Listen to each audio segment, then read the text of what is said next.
भारतीय नृत्य परंपरा। यहाँ पर कला एवं संस्कृति के अंतर्गत आज का विषय है भारतीय नृत्य परंपरा के अंतर्गत बताया जाएगा स्मरणीय तथ्य। यहाँ पे महत्वपूर्ण तथ्य स्मरणीय तथ्य हो भारतीय नृत्य परंपरा के अंतर्गत डांसिंग के अंतर्गत और कुछ कलाएं। तो ध्यान दीजिए, आइए शुरू करते हैं चित्रों के साथ। यहाँ पे आपके सामने चित्र भी दिखाया जाएगा हर एक कला का, हर एक नृत्य जो होता है डांसिंग कला, डांसिंग नृत्य का आपके सामने एक चित्र भी दिया जाएगा। यहाँ पर पॉइंट के साथ आपको हर एक टॉपिक को प्रस्तुत किया जा रहा है।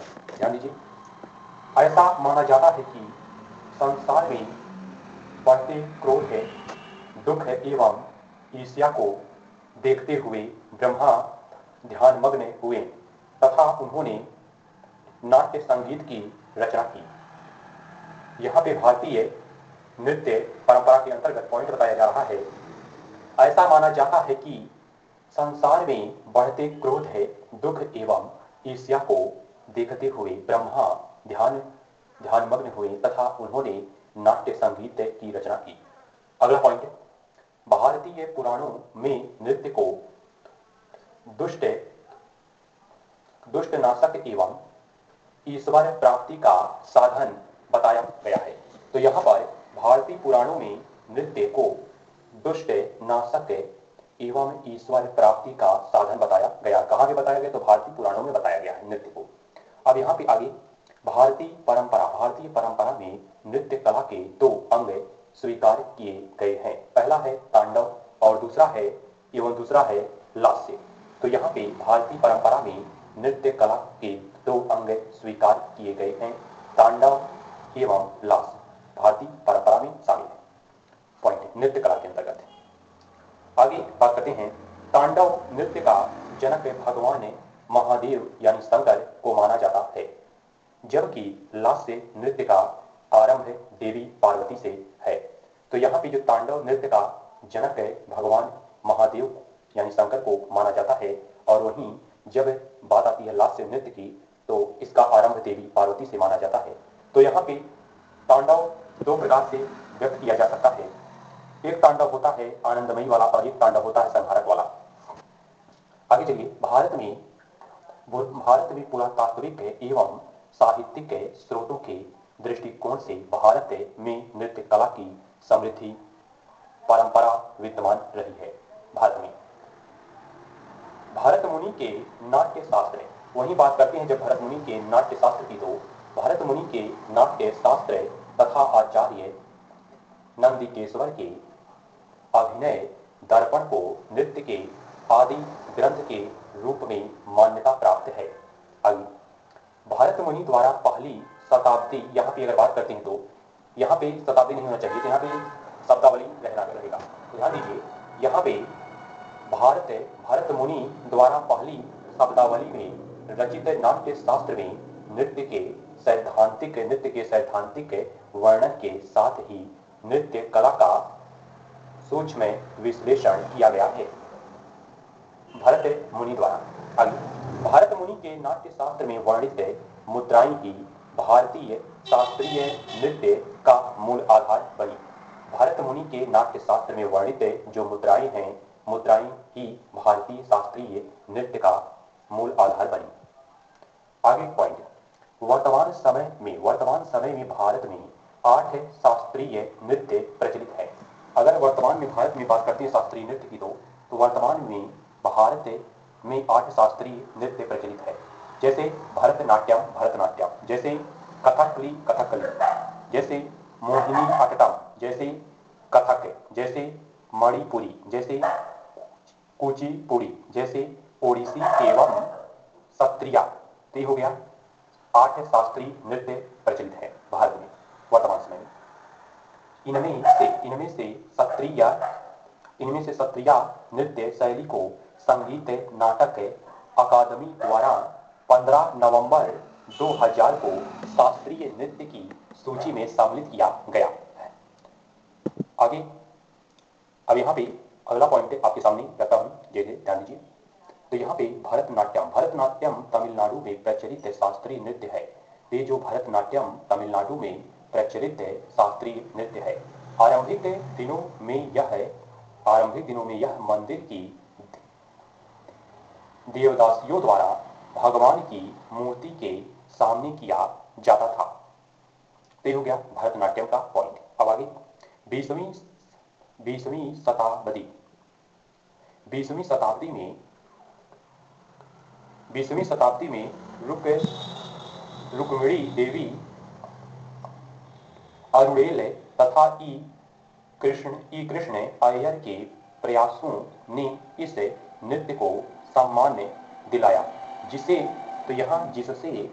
पूर्व इस नृत्य को देवदासियों द्वारा किए जाने के कारण सम्मान की नजर से नहीं देखा जाता था। 20वीं शताब्दी की ये जो रुक्मिणी देवी अरुणेल तथा ई कृष्ण अय्यर के प्रयासों से ये जो इस नृत्य को सम्मान दिया गया था। आगे चलिए, आगे यहां से मेन पॉइंट है, ध्यान दीजिए। कथकली केरल का प्रसिद्ध शास्त्रीय नृत्य है। कहां का है? केरल का प्रसिद्ध शास्त्रीय नृत्य है। कौन सा नृत्य? कथकली। तो यहाँ पे कथकली जो है केरल का प्रसिद्ध शास्त्रीय नृत्य है तथा केरल के कुंडियाट्टम एवं कृष्णाटम इसके प्रेरणा स्रोत हैं। इसके कथकली के, ये केरल के प्रसिद्ध नृत्य हैं। वहीं पर कथकली नृत्य मुख्य रूप से पुरुषों द्वारा किया जाने वाला नृत्य था। क्या था? पुरुषों द्वारा किया जाने वाला नृत्य था। किंतु आगे चलकर रागिनी देवी ने, ये जो महिला है, किंतु आगे चलकर रागिनी देवी ने इससे जुड़कर, ये जो नृत्य है इसी से जुड़कर पुरुषों के एकाधिकार को तोड़ा। तो यानी यहाँ पे कहने का तात्पर्य है, ये जो कथकली था ये पहले पुरुषों द्वारा किया जाता था, लेकिन तो अब इसमें महिलाओं का भी प्रवेश है, महिलाएं भी इसमें शामिल हैं। अब आगे, कथकली में पौराणिक कथनों को आधार बनाकर नृत्य किया जाता है। कथकली में पौराणिक कथाओं को आधार बनाकर नृत्य किया जाता है। ये कथकली के बारे में हो गया। आगे ध्यान दीजिए, यहाँ पे स्टॉप है, यहाँ पे पॉइंट लगा करके मैं आपके सामने अगला नोट इस प्रकार से प्रस्तुत करता हूं, जैसे ध्यान दीजिए। मोहिनी अट्टम, तो मोहिनी अट्टम की बात होती है यहाँ पे। मोहिनी अट्टम केरल का प्रसिद्ध शास्त्रीय नृत्य है। ये भी केरल का प्रसिद्ध शास्त्रीय नृत्य है, जिसे एक महिला के द्वारा प्रस्तुत किया जाता है। मोहिनी अट्टम को, जो केरल का प्रसिद्ध नृत्य है।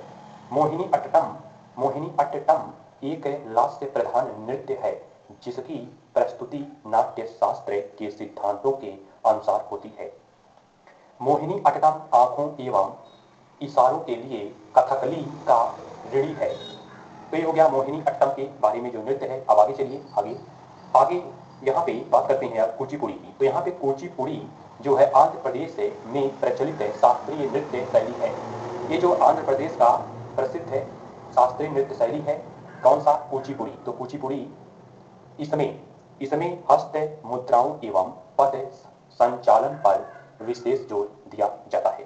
तो यहाँ पे बात किया गया कुचिपुड़ी नृत्य का, जो आंध्र प्रदेश का प्रचलित नृत्य है। आगे, अब ओडिसी नृत्य की बात करें तो यहाँ पे ओडिसी नृत्य को पुरातात्विक साक्ष्यों के आधार पर सबसे पुराने जीवंत शास्त्रीय नृत्यों में से एक माना जाता है। तो ये जो ओडिसी नृत्य है। आगे, ओडिसी नृत्य की मुद्राएं एवं अभिव्यक्तियां भरतनाट्यम से मिलती जुलती हैं। किसकी? तो ओडिसी नृत्य की जो मुद्राएं हैं ये भरतनाट्यम से मिलती जुलती हैं, ओडिसी नृत्य का।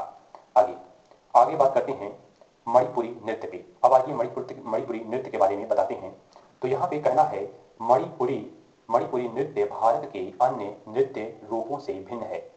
इसमें भक्ति पर अधिक बल दिया जाता है तथा इसमें तांडव एवं लास्य दोनों का समावेश होता है। तो किस नृत्य में तांडव एवं लास्य का समावेश होता है? तो ये हो जाता है मणिपुरी नृत्य के बारे में। तो यहाँ पे स्पष्ट किया गया मणिपुरी नृत्य के बारे में। अब आगे उत्तर इस प्रकार से है, ध्यान दीजिए। आधुनिक समय में मणिपुरी नृत्य के विकास में रविंद्रनाथ टैगोर की महत्वपूर्ण भूमिका रही है। तो किस नृत्य में रही है? पूछा गया यदि रविंद्रनाथ टैगोर की महत्वपूर्ण भूमिका किस नृत्य में रही है आधुनिक समय में, तो इसका यहाँ पे जवाब होगा मणिपुरी नृत्य में। आगे चलिए, अब यहाँ पे कथक कथक नृत्य के बारे में बात करते हैं। कथक तो कथक के बारे में इस प्रकार से, कथक नृत्य में पौराणिक कथाओं के साथ ही ईरानी एवं उर्दू कविता से ली गई विषय वस्तुओं का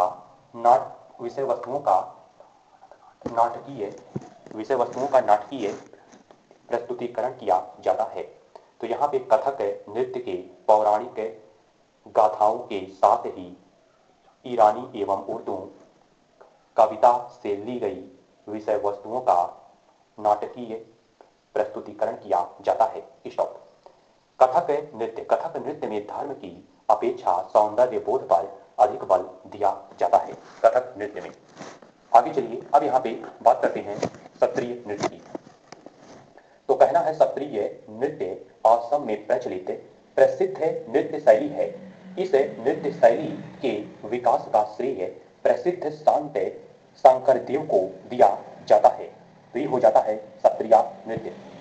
सत्रिया नृत्य के बारे में बताया गया। इस प्रकार से यहाँ पे आपके सामने प्रस्तुत किया गया कथकली के बारे में, मणिपुरी नृत्य के बारे में, ओडिसी नृत्य के बारे में, मोहिनी अट्टम नृत्य के बारे में, और यहाँ पर प्रस्तुत किया गया कथकली के बारे में। कथकली के बारे में प्रस्तुत किया गया नृत्य जो है एक प्रकार का, और यहाँ पे आपको बताया गया तांडव और लास्य के बारे में, और यहाँ पे बताया गया तांडव नृत्य के बारे में, तांडव नृत्य के जनक के बारे में, भारतीय परंपरा के अंतर्गत नृत्य के बारे में। इस प्रकार से यहाँ पर महत्वपूर्ण तथ्य, स्मरणीय तथ्य को पूरा किया गया। भारतीय नृत्य परंपरा के ऊपर आधारित यह पॉइंट आपके सामने प्रस्तुत किया गया। मिलेंगे अगले वीडियो में अगले विषय को लेकर के, तब तक के लिए इजाजत दीजिए। जय हिंद, जय भारत।